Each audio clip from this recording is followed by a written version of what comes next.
Hello, everyone. Sorry to be late. It's good to see you again after a few weeks away.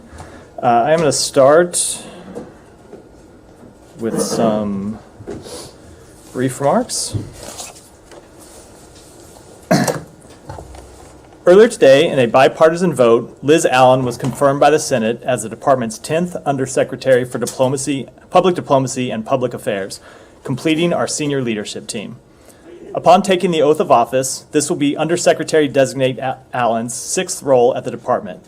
In it, she will oversee 5,000 public diplomacy professionals in Washington and worldwide, including yours truly, leading the charge on the U.S. government's foreign policy, public affairs, counter-disinformation, and counter-foreign malign influence efforts and cultural programming.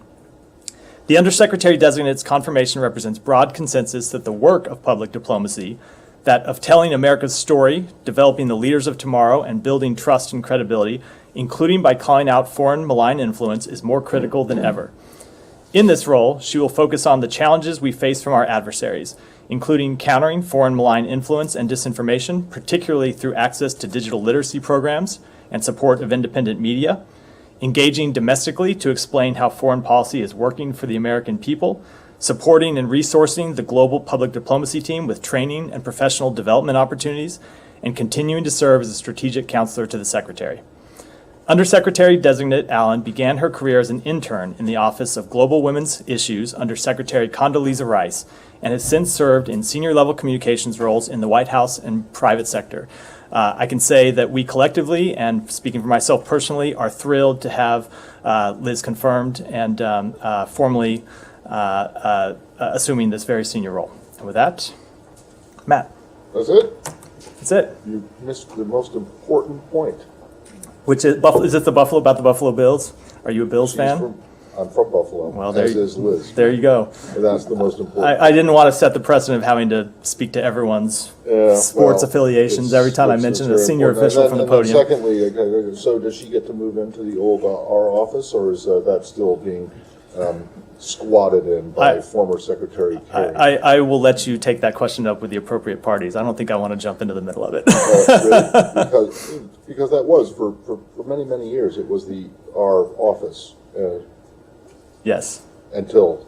Yes, and I understand there are good reasons why people want to have access to that office again. But no, I'm not aware of any plans to change the office assignments at the Let's move on to something a little bit more serious. Yeah. In terms of Ukraine, you probably have seen President Putin's comments about there being major Ukrainian losses in their counteroffensive and big setbacks for them. Can you speak at all to those? And even if you can't or don't want to, the new PDA was just announced a little while ago. The Secretary spoke with Stoltenberg, who's now at the White House, I think, what's your read on the situation? Is this counteroffensive, as Stoltenberg said, had begun? But is it accomplishing anything? So President Zelensky, I believe, also confirmed that it began. A few points. Number one, we are not going to comment on kind of twists and turns of the counteroffensive or battlefield updates on what is obviously a very active and ongoing situation. We'll leave that to the Ukrainian military to speak to. Number two, I think has been clear even from before the outset of this conflict, you can't take everything that Vladimir Putin says at face value and assume that it is gospel truth.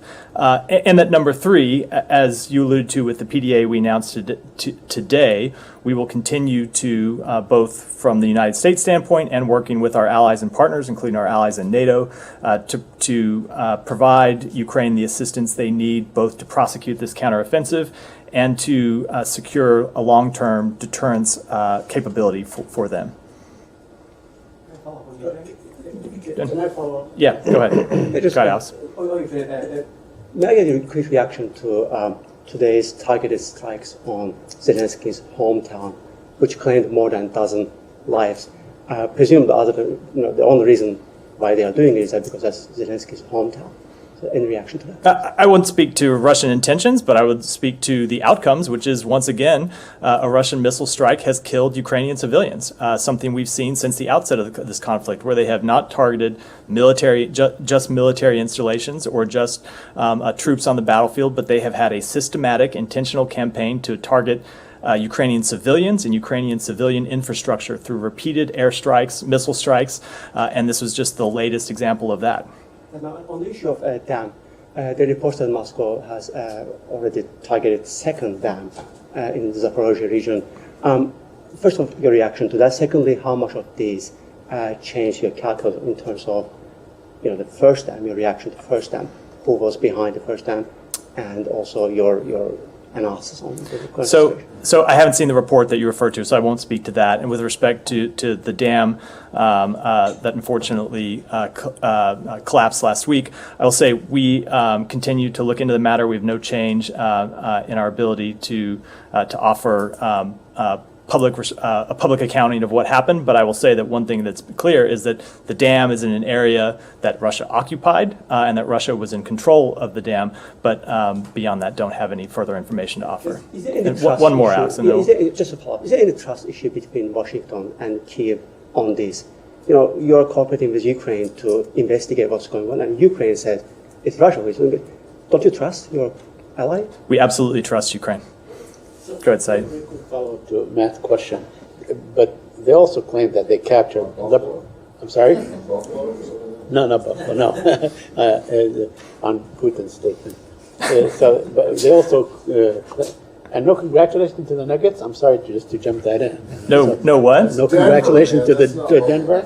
Anyway, going back to they claim to have captured Leopard tanks, Bradley vehicles. In the dozens, maybe not the Leopard tanks. Can you confirm that? The Russians claim a lot of things. But I will say, can you say they did not? Because they showed some. I cannot say that because, as I said in response to Matt's question, I'm going to refrain from commenting on specific, twists and turns in what is a very fluid, dynamic situation. Okay. And your statement about the $325 million additional aid to Ukraine, you said this is the 40th tranche withdrawal from American storage that's on. How will that impact U.S. readiness and U.S. weapons and storage and whatever? So we, you're right. It is, I think the 40th. I'm going to take you right. I don't remember the exact number, but we have made a number of drawdowns at this point.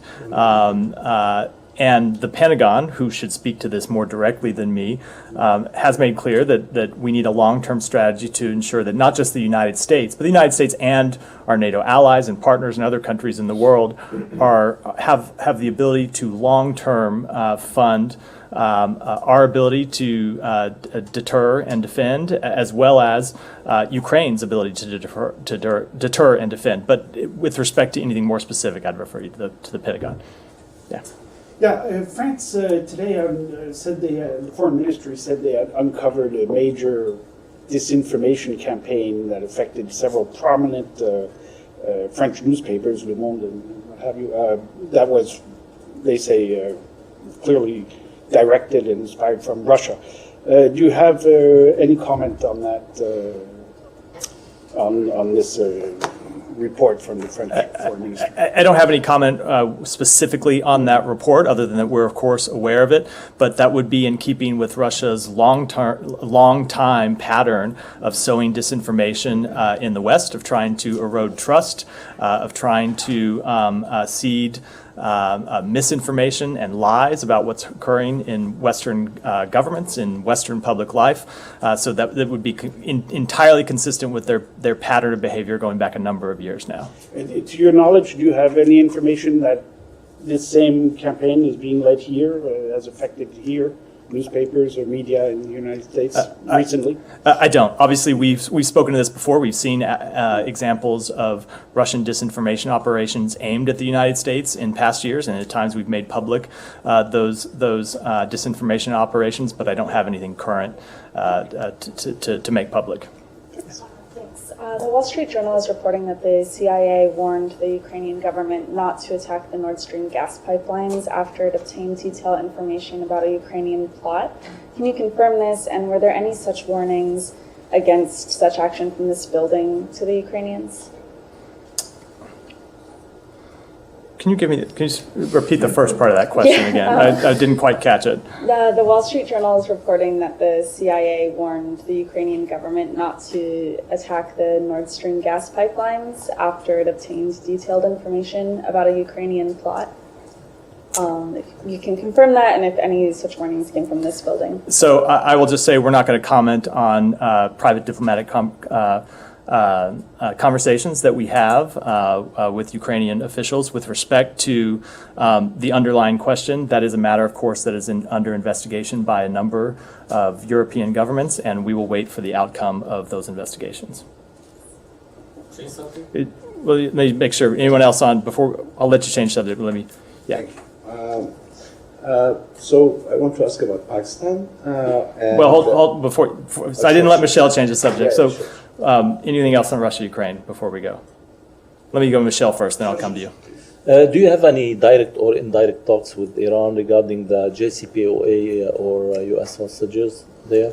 So I'm glad you asked me that question because there have been a number of reports, some of them false in the last number of days. I will say a few things about that.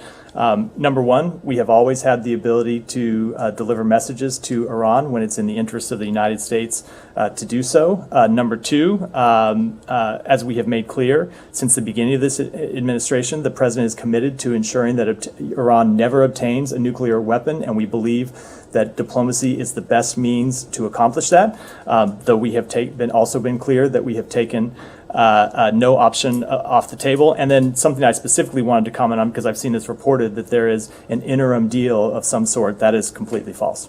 So that means you're not talking with the Iranians about returning to the JCPOA, or is it still on the table, or it's off the table? We have made clear, as I just said, that diplomacy is the best means to accomplish our policy of ensuring that Iran does not obtain a nuclear weapon. May I follow up? Yeah. Okay, diplomacy seems to be going on in this regard, and a U.S. official has told Reuters, has confirmed that the meeting in Oman between Iran and the U.S., the indirect meeting, of course, and now the Israelis are saying that the understanding, it's not a deal, it's not an agreement, it's an understanding that is asking Iran to not enrich above 60%, and in return the U.S. would release some frozen funds and talk about a prisoner exchange. This is from Netanyahu and also some Knesset members. Can you tell us anything about that? So I will. I was going to say I will restate what I said, but I will not restate what I said because I think I said it twice. But I will just say that there are a number of reports we have seen by various outlets about different deals or purported deals or diplomatic negotiations. The vast majority of those reports have been either wrong or completely misleading, and that includes reports of an interim deal. Well, yeah, I'm not talking about an interim deal. Yes, and even Iran rejected that, but they have confirmed the Oman meeting. And now they're just saying an understanding on certain things, very smaller things, which according to Iran is to probably build confidence and be the basis of the start of more talks. Yeah, and I'm not going to comment on those reports other than to say that, as I noted, we have always said we have the ability to deliver messages to Iran when it's in the interests of the United States to do so. Are you aware? Were you aware that the Iranian nuclear negotiator met with the EU counterparts? We've seen those reports, yes. Well, is the State Department aware of that meeting? I am not going to comment on private diplomatic negotiations or private diplomatic conversations, either real or purported by this building or by our allies and partners. So the vast majority of the reports have been wrong or entirely misleading. Which ones have been correct? The reports that say we have the ability to deliver diplomatic messages. I'm not going to get into commenting on. I thought you said that was correct. You do have the ability to that's the one. deliver Those are the ones that are that I was going to say. Look, there's a those are the massive ones. freak out anytime anyone in I Israel or Iran says anything about this, and including amongst the people in Washington, people like go absolutely bonkers I understand. over I've seen it. Yes, and so when you come out and do not want to tamp that down, and you say something like the vast majority of these reports have been wrong or entirely misleading, it doesn't help tamp it down if you don't say which ones have been wrong or entirely misleading. And if you're suggesting the vast majority, but not all of them, are wrong or wrong or entirely misleading, which ones have not been wrong or I understand. entirely What I think I'm resisting because you end up creating more. I see your point. What I'm resisting doing is either today or in the future setting a precedent of playing whack-a-mole about every report that comes up, either from a U.S. outlet or from an outlet in the region about conversations that may or may not have happened, about deals which may or may not have been reached. I will say, because I want to know which moles you don't want to whack, right? yeah, Right? yeah. And if you have a specific question, I would be happy to take them. I will say, we have the ability to deliver messages to the Iranian government, and it's in our best interest to do so. So reports that say that you guys have delivered messages to the Iranians through the Omanis or whatever channel it is in New York, wherever, are not inaccurate. I am not going to comment on those reports, other than to say what I stated a moment I ago. don't understand what the point is. Why wouldn't you confirm it? What's that? Well, Different subject. All right. Aside from the Iranian officials and others, an official of an Iraqi bank, the Commerce Bank, I believe, has said about the reports on the release of almost $3 billion from Iraq to Iran, that was based. He confirms that this has been done and that it was based on an agreement between Iran, the U.S., and Iraq. Any comments on that? yes, I will say that with respect to that report, a few points. Number one, Iran can only access its funds held in accounts for Iraq for humanitarian and other non-sanctionable transactions. Number two, that these are actions that have taken place for several years, dating back to the previous administration, where the United States has approved similar transactions on an ongoing basis, consistent with U.S. law and in full coordination with the government of Iraq. They're humanitarian and routine transactions consistent with longstanding U.S. law and practice, and that we have continued to implement all of our Iran-related sanctions. So you're confirming this transfer? $2.7 billion. Yes, I'm confirming the transfer, as I said,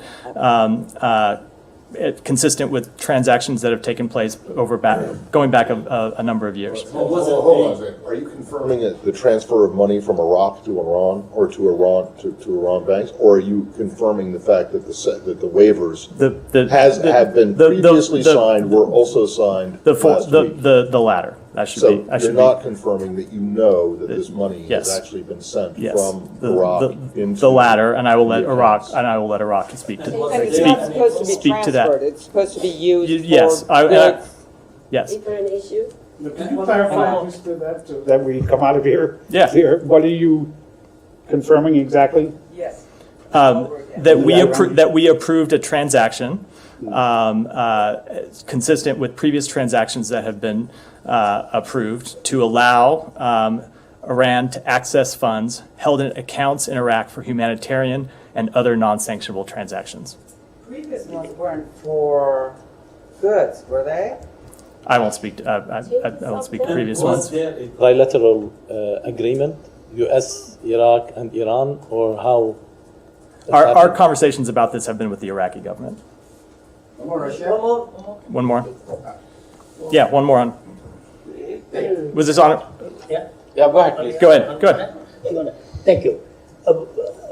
There is a report also in the region that you did agree to, the Iranians, did agree to talk face to face with the American, because the administration did agree on their approach, what they call it freeze in exchange of unfreeze.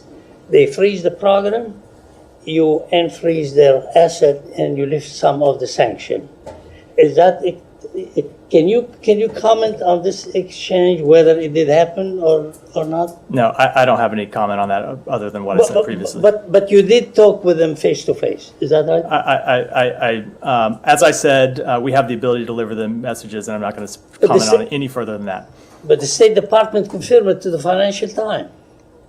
I'll be happy to take a look at that report. I'm not familiar with what you're referring to. Yeah, go ahead. Thank you. So my question is about Pakistan. Since last 1 year, I'm trying to wonder why the U.S. is ignoring Pakistan so much. So I've been asking it in different ways. Today I'm going to ask it in a different way. Maybe I can get an answer. And that is that things are pretty amazing in Pakistan since last year. Only one top journalist has been killed. Only one top journalist is missing. Economy is booming. And only 5,000 political prisoners are in jail. Supreme Court orders are being flouted.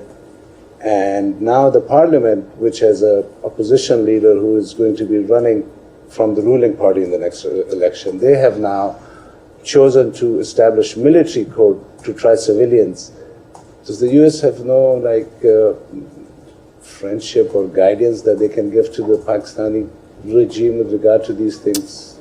So we are aware of the reports concerning civilians who will face military trials for their suspected involvement in the May 9th protests. We continue, as we have in the past, to urge Pakistani authorities to respect democratic principles and the rule of law for all people, as enshrined in the country's constitution. And we regularly discuss human rights, democracy, safety, and the protection of journalists and respect for the rule of law with Pakistani officials at the highest levels. That remains a priority for the United States. One more thing about this oil that Pakistan just got from Russia. So Pakistan has paid in Chinese currency to the Russian officials for that. Is dollar becoming very weak internationally? Is that one of the signs that a good close ally chooses to pay in Chinese currency?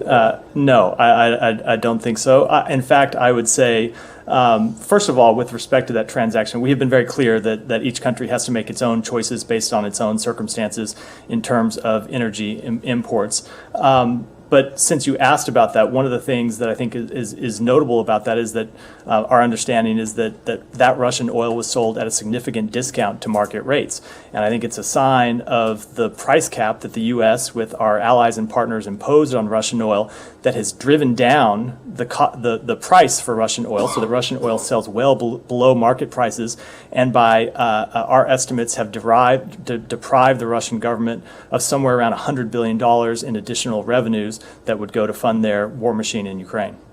On Pakistan, before we go, yeah. So Pakistani ambassador Masood Khan told the gathering here that the decision to buy Russian crude oil from Russia is taken after the approval of United States. So what kind of criteria is there? Like, is every country getting the approval to do any trade with Russia? I will not speak to private diplomatic conversations we had, but we have always made clear, as I just said a minute ago, that each country has to make its own choice with respect to its energy imports. We coordinate with our allies and partners to mitigate the impact of Russia's sales. I was just speaking that to them a moment ago with as it pertains to the price cap.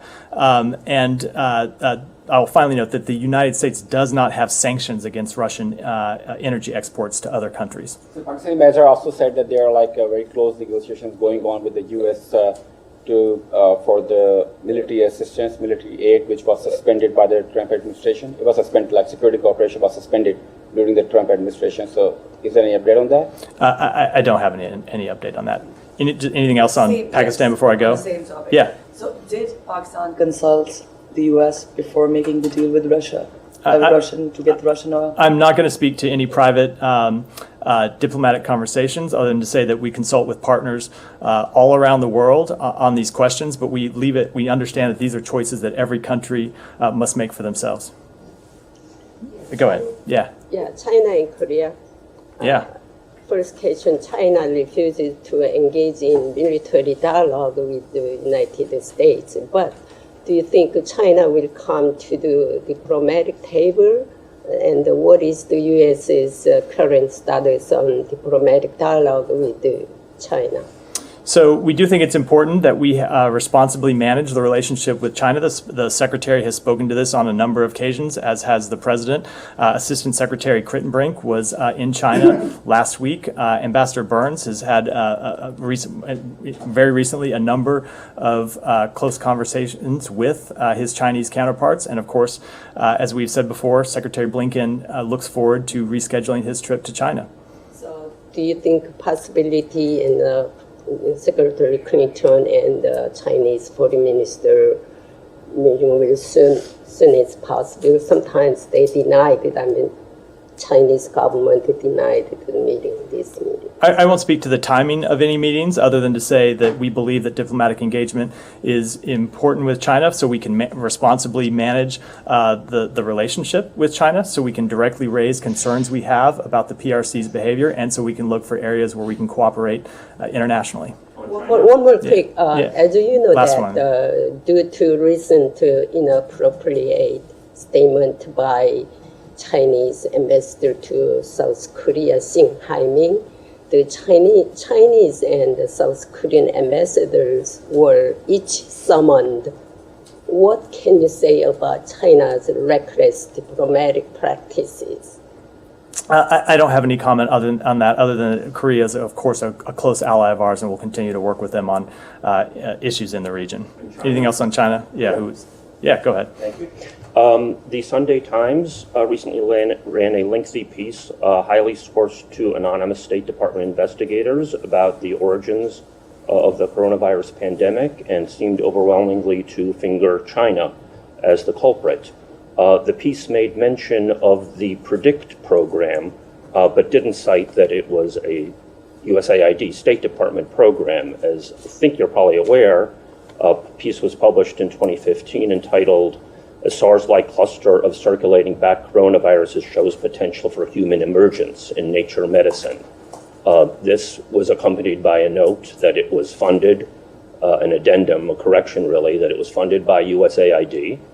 And it also noted that it went through the NIH protocol for going through so-called gain-of-function or gain-of-function research of concern, also called the creation of potentially pandemic pathogens. Can you confirm for the record that the state that you PREDICT funded that program? I'm not familiar with that report. I'll have to take the question back. You're not familiar with this report. This has been a major focus of the. I'm familiar with the issue broadly. I'm not familiar with. I'm not familiar with the specific news report you're referring to. I'll be happy to take it back. Go ahead, Saeed. Thank you. A couple of questions on the Palestinian issue. First of all, there was a report that the Israelis intend to erect or start about 4,000 settlements. I know that Mr. Kirby yesterday spoke to this at the White House. I wonder if you have any reaction, and I wonder if you have any leverage to deter the Israelis from doing so. So I will say we've been clear, as Admiral Kirby was yesterday, that advancing settlements is an obstacle to peace and the achievement of a two-state solution. I've spoken to that from this podium a number of times. It's critical for all parties to uphold the commitments made at regional meetings in Aqaba and Sharm el-Sheikh to avoid measures that undermine the prospects of a two-state solution. But, I mean, that's fine, and you always make this statement, but that does not deter the Israelis. I mean, we asked about this. It's almost like, Groundhog Day. We keep asking the same thing. You don't use your leverage. You have a great deal of leverage with Israel. And I know you are not going to, let's say, sending the Israelis the military they need and so on to stopping the settlements. But what else can you do? Can you say that we are going to declare Ben Gvir, for instance, or Smotrich as persona non grata or something like that? What measures will you take to show that you really mean what you say? We will continue to make concerns that we have known publicly. We'll continue to make them privately. And I think you and I have had this conversation before, where I actually think. Let me finish. I actually think. Never give us a break. I actually think what the United States says matters. I think what we say from these podiums matters. I think that is the reason why people come and ask us questions all the time, because it's important that we signal clearly what we believe, and we will continue to do so. Okay. A couple more on the Palestinian issue. Today, the Israelis closed the file on investigating circumstances of the death of a Palestinian American, Omar Assad, back in January of 2022. Have you been informed that the investigation has concluded and apparently nobody was found responsible? I'll take that one back and find out if we lastly, I want have. to ask you about the U.S. Embassy. Okay, I know that today there is a meeting, a planning committee meeting, and so on, to decide on one of two sites, one in Nalumbi and one in Arnuna. And I don't know which decision you will take, or if you're aware of that. The look in Jerusalem, the U.S. Embassy in Jerusalem. But I think that according to the letter sent by Assistant Secretary Barbara Leaf to one of the lawyers, that land belonged to a Palestinian family, especially the Alembi land. Will you still go with it if it's decided that this is the best location, although it is owned by a Palestinian family? I will admit I'm not aware of the particulars with siting decisions for the U.S. Embassy. I'm happy to look into it. Yeah, go ahead, Leon. No, go ahead. I'll come back. I'll come back to change regions. Can I come back? Can I come back to you? That sounds like there's some. Oh yeah, okay. I'll come back to me. Sorry. If you want to do Israel or. I don't want to do. Okay, let me. Right, well, Leon, go ahead with Sudan. Yeah, on Sudan. Sorry about that. Sorry, I was trying to. No problem. On Sudan, precisely. Two things. The Saudi Arabia announced a major international conference for humanitarian aid to Sudan. It doesn't say where that would be held, but it's apparently June 19th. And that would be jointly led by Qatar, Egypt, Germany, the EU, and the United Nations. And surprisingly, the U.S. is not part of it. So could you explain why?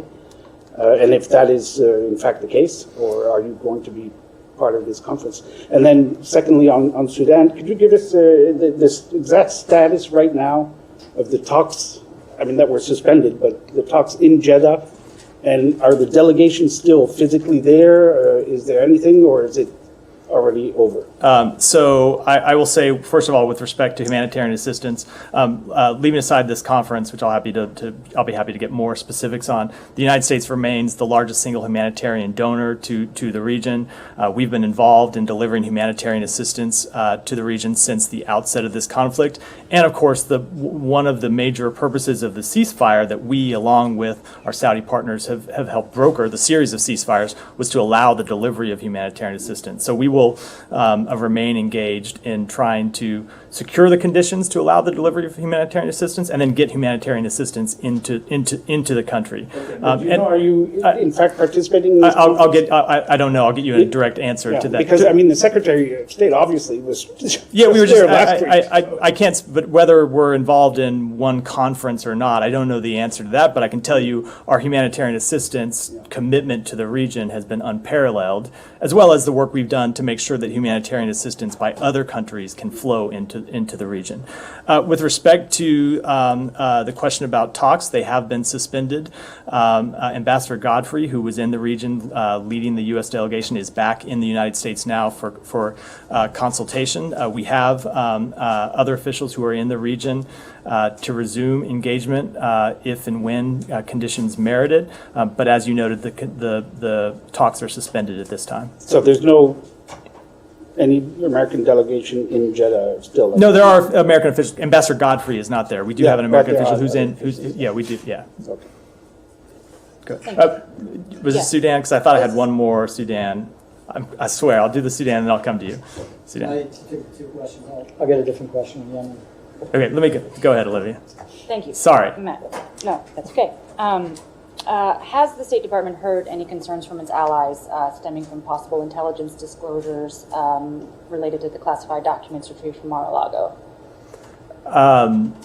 I'm not aware of any. I'm not aware of any such conversations, and I would say that when I was the Justice Department spokesperson, I very much did not enjoy it when people from other agencies commented on ongoing cases. So I will decline to do so here. Okay, just broadly, yeah. if it's not specific to Mar-a-Lago, this is one of a series of potential compromises to defense documents, Biden documents, the Texera disclosures, I mean, has there been a net effect on information sharing between the United States and its allies? So I will say that speaking broadly, we do have conversations with our allies and our partners about these exact issues. There are times they have questions for them, and we answer those questions honestly and forthrightly. But we remain committed to sharing intelligence with our allies and partners when it's appropriate to do so. That's actually been one of the hallmarks of this administration, of our strategy to counter Russia's war in Ukraine. We were sharing intelligence in an unprecedented way with our allies and partners leading up to the war, and of course declassifying intelligence in some cases, and we'll continue to do so when it's appropriate to do so. You've heard of no concerns about the U.S.'s ability to have proper custodianship of that intelligence? No. Separate topics, since I waited patiently. Yesterday, you can have as many as you would like. Yesterday, the White House said that the U.S. had made its concerns known to the Cubans regarding the potential spy facilities with China, or existing spy facilities with China, for China. Can you offer some more context there? What engagement has taken place, if any? Are the Cubans being incentivized in any way not to deal with the Chinese? I can't speak to that other than to say that the administration has raised those concerns privately with the Cuban government, and I can't give any more details about the nature of those conversations. How recently did those conversations take place? I'm not going to get into that either. She has the floor. She has the floor. So I'll do a couple more. Can you provide an update on the status of the most recently detained American in Russia? Is there an effort underway to determine if he's wrongfully detained? So I will say that with respect to Michael Travis Leak, embassy officials attended his arraignment on June 10 and are seeking consular access. When a U.S. citizen is detained overseas, we work to provide all appropriate assistance, and we are doing so in that case. We take seriously our commitment to U.S. citizens abroad. Their safety and security is our first priority. And on the question of whether he might be wrongfully detained or not? So we have not made any such determination at this point, but anytime a U.S. citizen is detained, we review the circumstances surrounding the detention, including in those in Russia, for any indicators that they are wrongfully detained. Okay, and just checking, has the U.S. detected any movement of Russian nuclear weapons to Belarus since that specter arose recently? Let me defer that one to the Pentagon. Okay, I will cede the floor. Cede the floor. Go ahead. How many do I get? Just on Yemen, Special Envoy Lender King is back in the region. There was a statement earlier today. I guess it was last month, said that Iran's still sending weapons to the Houthis in Yemen. And there are also reports that the Houthis are impeding the flow of goods inside the country. Is his trip just a part of his routine consultations with regional officials, or is there a concern that this, I guess, relatively, you can call it somewhat of a ceasefire the past year or so, is kind of collapsing?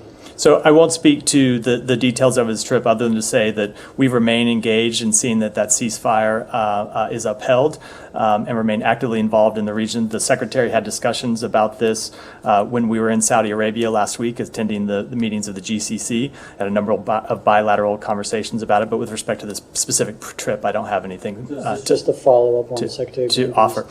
It is part of our ongoing engagement in the region. It's not necessarily a follow-up. We have an ongoing series of engagements. Is the U.S. still seeing Iranian weapons? Do you still see Iranian weapons flowing into the country? Let me take that one back. Okay. And then just a second one. Yeah. On Lebanon, I believe the country is going to they have parliamentary session tomorrow, maybe, to elect a new president. Now there are two candidates, one backed by Syrian and Iranian proxies or backsides, and another candidate who's an IMF official, and that the opposing candidates and those sides backing them are claiming he's backed by the West and the U.S. specifically. Does the U.S. have a stance on this upcoming presidential election and/or either of the two candidates? So what I'll say is we won't predict outcomes. We do believe that until a president's selected, the parliament must be allowed to continue its work to get that job done. We remain committed to Lebanon's sovereignty, and as we press the country's leadership to adopt a sense of urgency in meeting the critical needs of the Lebanese people, starting with the selection of a president. And it's important to note that our support for the Lebanese people cannot substitute for the work that the Lebanese government, including the parliament, must urgently undertake to fulfill its responsibilities to its citizens. And then news report said that Undersecretary Newland called the Speaker of the House yesterday and talked to him about the upcoming elections. What was her message to him? And do you have any message to the Lebanese parliament at this time?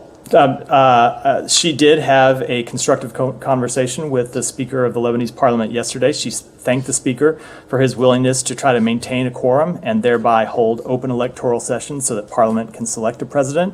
And they also discussed the urgent need to pass meaningful legislation that can unlock IMF support and create lasting change to get Lebanon back on the path to stability and prosperity. All right, Alex.